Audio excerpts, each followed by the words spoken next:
नमस्कार। चुनाव इंडिया में आप सबका स्वागत है। स्वागत है तारिक जी का, स्वागत है अपने मित्र जय का। हम सीधे बात करेंगे बिहार का। बहुत कुछ हो रहा है बिहार में। सत्ता बदलने वाली है, पलटने वाले हैं नीतीश कुमार। आगे बहुत कुछ होना है और इसी बारे में हम बात करेंगे कि भाजपा के लिए आखिर नीतीश इतनी जरूरी है या मजबूरी है। आइए सबसे पहले तारिक जी से सवाल करते हैं। तारिक बिहार के हैं, बिहार में पले बढ़े हैं, बिहार के नब्ज और नारी को समझते हैं। तारिक जी, क्या हो रहा है बिहार में? जी वीरेंद्र जी, पिछले 1-2 दिनों से बिहार में बहुत कुछ हो रहा है। इतनी चर्चाएं हैं, इतनी खबरें हैं कि उसमें कितनी खबर है और कितनी अफवाह है, वो उसको अलग-अलग करना बड़ा मुश्किल हो रहा है। लेकिन फिर भी एक चीज तो तय हो गई है कि जो गठबंधन की सरकार वहां जदयू और आरजेडी की चल रही है, नीतीश और लालू की गलबैया, अब उनके बेटे तेजस्वी उप मुख्यमंत्री हैं साथ में, वो टूटने की कगार पर है। और इसमें आज से नहीं, ये पीछे कई महीनों से आप देखेंगे, पिछले पूरे साल तक जाएं तो वो कुछ ना कुछ वहां चल रहा था। अगर आप याद करें तो पिछले 1-1.5 साल में नीतीश कुमार 2 बार अपनी पार्टी के अध्यक्ष बदल चुके हैं। पहले आरसीपी सिंह थे, वो कहा गया कि वो बीजेपी से ज्यादा जुड़ रहे थे, कई सारी चीजें चल रही थी कि विधायक, सांसद, कई कहानियां बीच में आई तो उनको हटाया उन्होंने। उसके बाद अभी पीछे ललन सिंह जो थे उनको हटाया। उसके पीछे कहानी चली कि वो आरजेडी से ज्यादा चिपक रहे थे और कुछ विधायक यहाँ से छोड़ के जा रहे थे। लालू जो है पीछे पूरी कहानी लिख रहे हैं अपने बेटे को मुख्यमंत्री बनाने के लिए। ये कई सारी चीजें हैं, सत्यता भी है इसमें, अफवाहें भी हैं, चर्चा भी है। लेकिन ये एक चीज तय है कि नीतीश कुमार अब धीरे धीरे बिहार की राजनीति में भले ही चाणक्य कहे जाते हो, लेकिन संख्या बल में कमजोर होते जा रहे हैं। और सबको ये लग रहा है कि नीतीश ने जो राजनीति की थी लालू के बाद और अपने आप को सारी जातियों में अपने आप अच्छी पैठ बनाई, एक ओबीसी एमबीसी का गठबंधन सिस्टम बनाया और उन सब के बहाने अपने आप को एक पार्टी कम असर होते हुए भी गठबंधन करके सरकार चलाते रहे हैं और मुख्यमंत्री लंबे समय तक बने हुए हैं। सबको लग रहा है बीजेपी हो चाहे आरजेडी हो कि नीतीश का भी एक टाइम होगा प्रेम, जब तक वो चलेंगे। नीतीश के बारे में कहा जा रहा है कि वो भूलने लग गए हैं, चीजें उनकी बदलने लग गई हैं, लोग साथ छोड़ रहे हैं। हर कोई नीतीश के साथ रह के या साथ छोड़ के अपने लिए आगे की चीजें इकट्ठी कर लेना चाहता है। इसमें सारी कहानियां अदल बदल रही। मैंने जैसे पीछे बताया आरसीपी सिंह से, ललन सिंह से लेके आप देखिए पीछे कभी बीजेपी के साथ सरकार बनाते हैं, कभी आरजेडी के साथ सरकार बनाते हैं, फिर पलटते हैं, फिर पलटते हैं। लोगों ने उनको पलटू राम तक की संज्ञा दे दी है, लालू नहीं दिया था पीछे। लेकिन आखिर चुनाव के वक्त क्यों जरूरत पड़ी? जब लोकसभा चुनाव एकदम मुहाने पर है, ऐसा व्यक्ति जिसने इंडिया गठबंधन की शुरुआत का आइडिया दिया, कांग्रेस को आगे खड़ा किया कि आप आगे चलो, मैं इसको लेके आता हूं, सारे गठबंधन के अलग अलग पार्टियों को फोन करने का काम भी कांग्रेस के कहने पर नीतीश कुमार ने ही किया। आज ऐसी नौबत क्यों आ रही है कि नीतीश कुमार उसी गठबंधन को छोड़ने को तैयार हो रहे हैं और बीजेपी के साथ जाने की बातें आ रही हैं? विशुद्ध रूप से चुनाव है, क्योंकि चुनाव में जो आप लड़ते हैं, पहले कितनी सीटें गठबंधन में ज्यादा से ज्यादा लड़े, तभी तो आपकी संभावना बनेगी ज्यादा जीतने की। लोकसभा चुनाव है, 1-1.5 साल बाद अगले साल के दिसंबर तक विधानसभा चुनाव है। ज्यादा लड़ेंगे तो ज्यादा जीतेंगे और संख्या बल में आप मजबूत होंगे तभी आपकी पार्टी मजबूत होगी। हर पार्टी इसी को लेकर चलती है। सारी लड़ाई लोकसभा चुनाव में फिलहाल सीटों को लेकर के है कि कौन कितनी ज्यादा सीटें लड़ता है, इस गठबंधन में उस गठबंधन में। साथ में नीतीश के बाद की जो उनकी पूरी मेहनत है उसको कौन लेके जाता है आगे, और विशुद्ध रूप से जातियों का गणित है बिहार में ज्यादा, वो कौन लेके जाता है, ये चल रहा है बिहार। जी, नीतीश कुमार जानकारी के तौर पे बिहार के लॉन्गेस्ट सर्विंग चीफ मिनिस्टर हैं। श्री कृष्ण सिन्हा के टेन्योर को वो पार कर चुके हैं। दूसरी बात, नीतीश कुमार 2005 से लेकर अब तक 8 बार मुख्यमंत्री पद का शपथ ग्रहण कर रहे हैं। यदि वो कल फिर से करते हैं तो 9वीं बार होगा। और निश्चित रूप से इतने बदलाव, इतने परिवर्तन का कुछ कारण है, और कारण गणित पे जाके रुक जाता है। क्योंकि पिछली बार 40 में से एनडीए को 39 सीट मिला था, 16 नीतीश कुमार जेडीयू, 17 बीजेपी और 6 रामविलास जी की पार्टी। जय, आप देश के जाने माने सेफोलॉजिस्ट हैं, नंबर क्रंचिंग करते हैं। इस पूरे खेल का नंबर से क्या रिश्ता बनता है? देखिए, पिछली बार एक्चुअली चूंकि फोकस अधिकतर उत्तर प्रदेश में रहता है, बड़ा राज्य है, लेकिन 2019 में बिहार ने कुछ अपने ही मान एस्टैब्लिश किए, मानक अपने बनाए। उत्तर प्रदेश में एनडीए का वोट शेयर 49.4% था 2019 लोकसभा में। बहुत कम लोग गौर नजर करते हैं कि बिहार में ये वोट शेयर 53.5% था, 53.5। मतलब यूपी से भी better vote consolidation actually Bihar में हुआ है एनडीए का, जो 2019 का लोकसभा चुनाव है। उस लोकसभा चुनाव में बिहार में एक किशनगंज छोड़कर बाकी सारी सीटें एनडीए ले गई। मतलब ये एक tried and tested solid social coalition है, जो नीतीश कुमार ने 2005 से बनाया। जब पहली बार उन्होंने, तब लोक जनशक्ति पार्टी तोड़ी, विधायक लाए, कांग्रेस से विधायक लाए, 2 बार उस साल में चुनाव हो गया। पहले चुनाव में बहुमत नहीं मिला, दूसरे चुनाव में ठीक ठाक बहुमत मिला, वो 5 साल चला। 5 साल बाद 2010 में ऑल टाइम हाई टैली बनाई नीतीश कुमार और बीजेपी ने, ऑलमोस्ट 200 के करीब की टैली हुई उनकी, 190-94 के टैली हुई दोनों की मिलके। तो ये जो एक कंसोलिडेशन है वो बीजेपी वापस लेके आई 2019 में। 2014 में जो मैंडेट था वो फ्रैगमेंटेड मैंडेट था। नीतीश कुमार अलग लड़े, कांग्रेस राजद अलग लड़े, बीजेपी ने उपेंद्र कुशवाहा से गठबंधन किया, लोक जनशक्ति पार्टी से गठबंधन किया, और एक मिडवे 42-43% वोट के साथ भी बीजेपी जीत के आगे चली गई एनडीए। लेकिन ये जो 19 का एनडीए था वो सुपर मजबूत था। अब बात करते हैं आंकड़ों की। अगर आज की तारीख में अलग से चुनाव हो जाता, मतलब नीतीश शायद आरजेडी के साथ रहते, राम लहर के बावजूद बीजेपी 24-25 पे अटक जाती। उसका जो एनडीए गठबंधन है जिसमें जीतन राम मांझी होते और पासवान होते, वो उतने में अटक जाती, क्योंकि एक सोशल बड़ा कोलिशन नहीं था उसके पास। राम लहर से मदद जरूर होती, राम लहर के बिना शायद बीजेपी 20 या 20 के नीचे अटक जाती, एनडीए 20 या 20 के नीचे अटक जाता। तो ये एक बीजेपी भी जानती है कि अगर 25 के ऊपर जाना है और सबसे बड़ा राजद को अगर 0 में रखना है, तो वो नीतीश वाला कोलिशन वापस चाहिए। ये बीजेपी की तरफ से मजबूरी है।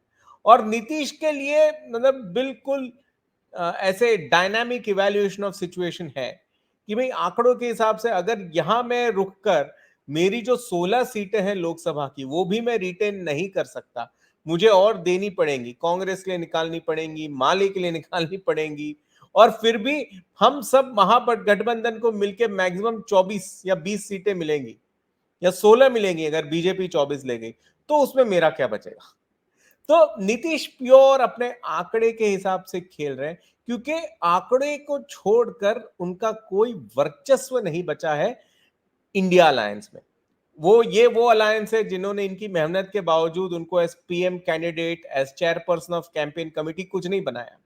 तो फिर उनका फोकस केवल आंकड़ों पे है। और अगर सिर्फ आंकड़ों पे फोकस है तो पिछली बार का एनडीए के हिसाब से जो उनको सीट शेयर मिला वो क्या बुरा है? वो तो बहुत बढ़िया है। महागठबंधन में रह के 16 सीटें तो जीत नहीं सकते जी। तो उन्होंने बिल्कुल वो प्लेन एकदम मेथोडिकल इवैल्यूएशन किया है। जी, जानकारी के लिए बिहार में ओबीसी सेंसस जो बिहार सरकार ने कराया है 27% है आबादी, और ईबीसी की आबादी है 36%। यानी दोनों को जोड़ेंगे तो 63 पार करता है। अब कहा यह जा रहा है कि कहीं से इंटरनल सर्वे हुआ और इस इंटरनल सर्वे में दिखाया गया कि भाजपा के लिए वो सकारात्मक परिणाम नहीं दिख रहा है। क्योंकि ईबीसी का बड़ा तबका अभी भी नीतीश कुमार से सिंबॉलिक तरीके से ही सही जुड़ा हुआ है। और नीतीश की भी मजबूरी इस तरह की है कि भाजपा के अध्यक्ष कोयरी जात के हैं, सम्राट चौधरी। कोयरी कुर्मी की आबादी तकरीबन 10% है, कोई 9 कहता है, कोई 10 कहता है, जो कहता है, लेकिन उसमें ज्यादा आबादी है कोयरी की। और सम्राट चौधरी शकुनी चौधरी के बेटा हैं। शकुनी चौधरी कोयरी जात के सबसे बड़े नेता रहे हैं और समता पार्टी के फाउंडर भी रहे हैं। तो कोयरी कुर्मी डिवीजन ना हो, यह नीतीश के तरफ था। लेकिन मैं आपसे जानना चाहूंगा करिक जी कि आखिर असली कारण है क्या नीतीश कुमार का या बीजेपी का? कहते हैं मजबूरी है या जरूरी है, क्या है, आप बताइए। आपकी सवाल में ही जवाब छुपा है, बहुत बढ़िया से आपने बताया। देखिए, बिहार में ये अभी उन्होंने किया है जातीय सर्वे, इससे पहले भी जो जातीय के आंकड़े हैं 1931 के अंग्रेजों के जमाने के हुए, उसमें थोड़ी बढ़त हुई है, बहुत ज्यादा चेंज नहीं आया है। और बिहार में अगर आप अभी पीछे देखिए, खबरें भी हुई हैं, उससे समझ में आएगा। जातीय सर्वे हुआ, उस आधार पर नीतीश ने कई एमबीसी जातियों को 2-2 लाख रुपए स्वरोजगार के लिए देने की बात करी है, जो बहुत बड़ा वहां एक वोटरों को वापस अपने साथ जोड़ने की कवायद है। इसी के जवाब में बीजेपी ने कर्पूरी ठाकुर को भारत रत्न देने की बात करी। भारत सरकार की तरफ से होता है, लेकिन सरकार में बीजेपी है। अब इन सब चीजों को समझिए, जो आपने सवाल किया वहीं आती है बात। एमबीसी वोटर किसके साथ है? बिहार में कर्पूरी ठाकुर के ही फार्मूले पे जाइए। उन्होंने जब सामाजिक न्याय की बात की थी तो और उस वक्त उन्होंने आरक्षण भी दिया था 1978 के, जब मैं सत्ता में थे। बाद में ठीक है, उस वक्त जनसंघ ने विरोध किया, सरकार गिरी, मंडल कमीशन आया, उसके बाद दोनों के राजनीति करने वाले लोग जो साथ में उसके पीछे थे, उसमें अंतर था। सामाजिक न्याय में बीपी मंडल ने जो लोगों को साथ लिया, वो खेतीहर जो लोग थे उनको ज्यादा आगे बढ़ाने की बात करी। उसमें यादव हैं, कुर्मी हैं, कोयरी हैं, जिनको कुशवाहा कहा जाता है, 1-2 और जातियां हैं, मुख्य रूप से 4 जातियों की बात करी। जो कर्पूरी ठाकुर ने बात की थी, वो कामगार जातियों के लिए सामाजिक न्याय की बात की थी, जो अब बात वापस नरेंद्र मोदी सरकार कर रही है। विश्वकर्मा योजना लेके आई है, 10 जातियों को जोड़ने की बात कर रही है। जो एमबीसी की जातियां होती हैं, बढ़ई हैं, लुहार हैं, धोबी हैं, ऐसी कई सारी जाति। अब इसमें खेल समझिए, नीतीश कुमार ने पिछले शासन में भी जो वोटरों का आरक्षण दिया है, ये बिहार में पहले से ही ईबीसी, ओबीसी, एमबीसी में अलग अलग बटा हुआ है। अभी उन्होंने जातीय सर्वे के बाद उसको और बढ़ाया है हर कैटेगरी में जी। क्यों? क्योंकि नीतीश को एमबीसी वोट सपोर्ट करता है। लेकिन जब टिकटों के बंटवारे में आप जाएंगे तो बीजेपी ज्यादा वोट एमबीसी कैटेगरी के देती है बनिस्पत के जेडीयू और आरजेडी के। तो वोटर के दिमाग में भी एक मैसेज होता है कि हमारे समाज के लोगों को टिकट कहाँ मिल रही है। जैसे आरजेडी के साथ ये मैसेज होता है कि यहाँ टिकट तो ज्यादा यादव और मुस्लिमों को ही मिलेगी, तो यादव मुस्लिम की पार्टी मानी जाती है। बीजेपी के साथ कुछ जातियों का बैकअप है। तो अब सारी लड़ाई वहीं आ रही है घूम फिर के कि नीतीश कुमार ने एक सिस्टम बनाया था एमबीसी जातियों का, अति पिछड़ी जातियों का, वो नीतीश कुमार का भी एक समय जब खत्म होगा, उसके बाद वो किसको जाएगा? बीजेपी उस पर काम कर रही है, टिकटों को दे करके अलग अलग लोगों को ला रही है। कभी कर्पूरी ठाकुर को अभी दिया उन्होंने भारत रत्न, उससे पहले जो सम्राट चौधरी की बात करी उसको लेके आए, लोग उसका समीकरण तोड़ा। तो इस ढंग से चल रही है चीजें। विशुद्ध रूप से जातीय खेल है, चाहे लोकसभा चुनाव हो या विधानसभा चुनाव हो, सबको अपनी सीटें बढ़ानी है, जीतने वाली सीटें, विनिंग सीट्स बढ़ानी है, और उसमें वो जातीय समीकरण ही काम आएगा। जी, आखिर में एक सवाल हम और जानना चाहेंगे आप दोनों से कि ये तो इस तरफ की बात हुई, दूसरी तरफ क्या होगा? इंडिया अलायंस का क्या होगा बिहार में? क्योंकि पूरा बात है नीतीश कुमार ना वो कन्वीनर बने, ना पीएम कैंडिडेट बने, सीटों पर भी संकट छोड़ दिया, मतलब छोड़ने वाले ही हैं, कगार पे हैं। तो क्या महागठबंधन लालू जी का जो है या इंडिया अलायंस कुछ उनको मिलेगा या पिछली बार की तरह ही फिर से एक पराग रुक जाएंगे? जय, आप बताइए। देखिए, जिस तरीके की राम लहर बनी है उस पे तो लग रहा है कि पिछली बार का 1 या वो भी 0 की तरफ जाए, इतना कठिन लग रहा है। मतलब इतना कंसोलिडेशन हुआ है। तो एक जो थी वो शायद फिर भी निकाल जाए, लेकिन बढ़िया प्रोस्पेक्ट तो हमें लग नहीं रहा है। शायद माले के आने से 2 सीटें और जुड़ जाए, लेकिन 3 के ऊपर तो बिल्कुल नहीं लग रहा है हमें, ईमानदारी से। तारिक जी, आप कितना नंबर दे रहे हैं बताइए? ये तो 3 दे रहे हैं महागठबंधन। नंबर से पहले मैं इस पे जाऊंगा कि गठबंधन में कौन किधर साथ होगा। अभी तक जो गठबंधन बन रहा था आरजेडी का, जेडीयू का, कांग्रेस का और लेफ्ट फ्रंट की पार्टियों का, उनमें आपस में सीट बंटवारे को लेकर लड़ाई चल रही थी। खबर ये आ रही थी कि नीतीश कुमार ने कहा कि पिछली बार मैं 16 सीटें जीत चुका हूं, तो 16 मुझे दे दो, और 17 और बाकी जो है 23 आप लालू जी आप ही लेके आए थे, कांग्रेस को और लेफ्ट को आपस में आप लोग बांट लो 23 को। लेकिन वहां पर सीटों को लेकर बंटवारे की बात नहीं हुई है, सीटों पर क्लियरिटी नहीं हुई है। कांग्रेस चाह रही है ज्यादा सीटें लेना, और कि ज्यादा पार्टियां हैं तो सबको हक मिलना चाहिए, आपकी सीटें घटनी चाहिए। अगर वो नीतीश छोड़ के जा रहे हैं यहाँ एनडीए में बीजेपी के साथ, फिर बीजेपी के साथ भी वो मांगेंगे कि मुझे 16 सीटें चाहिए जो मैंने जीती थी पिछली बार। लेकिन वहां पहले से मांझी हैं, उपेंद्र कुशवाहा हैं जो छोड़ के इधर से गए हैं, चिराग पासवान है, पशुपति पारस हैं। इन सब के होते हुए क्या नीतीश को वापस 16 सीटें मिलेंगी, देखना ये होगा। साथ में चिराग पासवान ने क्या किया है पिछले विधानसभा चुनाव में, कितने जेडीयू के लोगों को अपनी तरफ से टिकट दे के सीटों पे हरवाया नीतीश को, सारा खेल पीछे सबको समझ में आ चुका है। नीतीश इसको अच्छी तरह याद रखे हुए हैं। तो उस गठबंधन में जाने के बाद चिराग की स्थिति क्या होगी? मांझी और उपेंद्र कुशवाहा तो हो सकता है एक सीटों पर समझौता कर लें, लेकिन अगर नीतीश वहां जाते हैं तो एक ही बार 16 सीटों का खेल बदलेगा। तो वहां पर ये पार्टियां कहां कितनी सीटों पर होंगी वो देखने वाली चीज होगी। जी, 2 बात हम आखिर में कहेंगे आपसे। कुल मिला के बिहार में 17% मुसलमान है, 15% यादव है, यानी दोनों को जोड़ दें तो 32%। बाकी महादलित है, कोयरी कुर्मी है, अपर कास्ट है। तो इसके नंबर में यदि नीतीश कुमार आते हैं तो एडवांटेज होगा एनडीए।